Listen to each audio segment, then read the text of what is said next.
Smooth Productions. And while you were there, since this was it was definitely a time of transition within the country when it came to intelligence, and pretty much this was the beginning of the war on terror. How did this change did you notice anything new, or a new feeling within the Army itself, or how? It was beginning to change. There was, technically the war on terror officially started in August of 1998 when two of our embassies in Africa were bombed. That's when we went to higher security measures. We were Macedonia at the time. But the Army overseas stepped closer to a war footing, for readiness. After September 11th, there was, Islamophobia. There was fear of an entire religion that was starting to become new and looking at them as the other. So generally what happens, when armies fight, they give the other side a derogatory nickname. We call the Germans the Krauts, et cetera, et cetera, et cetera. So some of that was coming, and it was really, to me, there were a lot of civilians in Guantanamo as well, government officials, CIA agents, FBI agents, those guys. They would come and go. They gave me the creeps. I didn't like them very much at all. And one of the biggest reasons why, I happened to have a kid that I had to pull out of college was born in Egypt and was, by definition, Muslim. He was one of the automatic riflemen in my second platoon. He was a great soldier. But once the brass found out that there was a Muslim in Charlie Company, it was nearly every day a different special agent, somebody, would demand to talk to this kid. And they harassed the crap out of him. And I finally had to go to the commanding general and demand it to stop. He was a U.S. citizen. He was a U.S. soldier. He was my brother. Still is. And was that General Morse that was still in charge? General Miller. Excuse me. Yes. And that's quite interesting that they would interrogate a soldier like this in Guantanamo Bay. How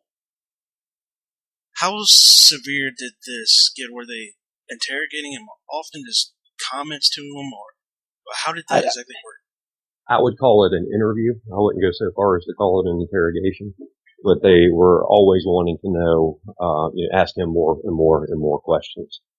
And then he had instructions not to repeat what he was asked. And this happened how many times? How often would you say this happened? For the time that it did happen, which was probably the first 6 weeks we were there, it would probably happen every 3 to 4 days for a couple hours. How did you become aware of it? Did he come to you, or did you just notice it happening? No, I had orders came down from the chain of command that he was going to be, I had to send my soldier to this place at this time, on this date. And after a while, how did that start making you feel after a while? Enraged. I guess it was the civilian to military transition. By an act of Congress, I was an officer and a gentleman. As a captain in the Army, I was a rifle company commander. We were supposed to have integrity and honor and respect.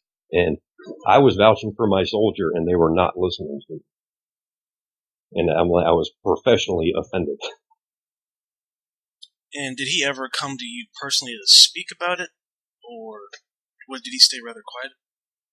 He wasn't supposed to talk about it, but I kept checking on him. You know, every time he came back, I was like, dude, you all right? You know, I'm trying to get this to stop. I'm sorry.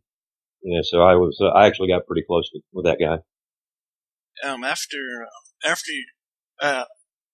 well, let me start back. Before, about what point, how far along into these interviews did you went and speak to General Miller? Well, I was complaining daily to my chain of command, but it never nothing ever changed. You know, I had gripes go up, so I griped to the battalion commander. The battalion commander was supposed to go gripe to his commander, and then that guy to the general. But I don't think that was happening.